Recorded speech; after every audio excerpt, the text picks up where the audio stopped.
The hare and the tortoise. The hare always laughs at the tortoise. I'm faster than you, but so slow.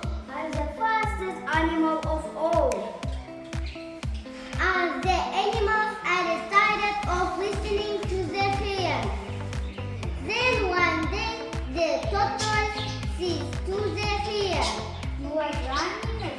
Let's have a race tomorrow. Okay, I agree with you. The next day when they start race, the hare starts running very fast.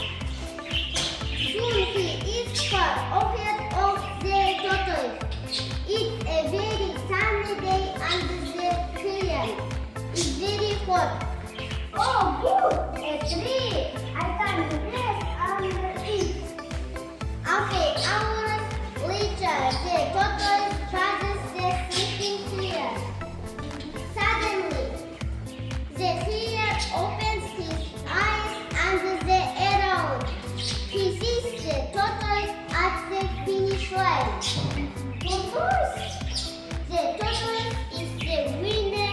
The hare learns his lesson that day. Keep on going and don't stop until you cross finish line.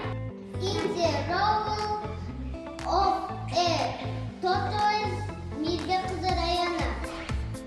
In the role of a hare, Smagulba Rayana. In the role of a lion, Jando Tijan. In the role of a fox, Khairatullah Rasul. In the role of a acid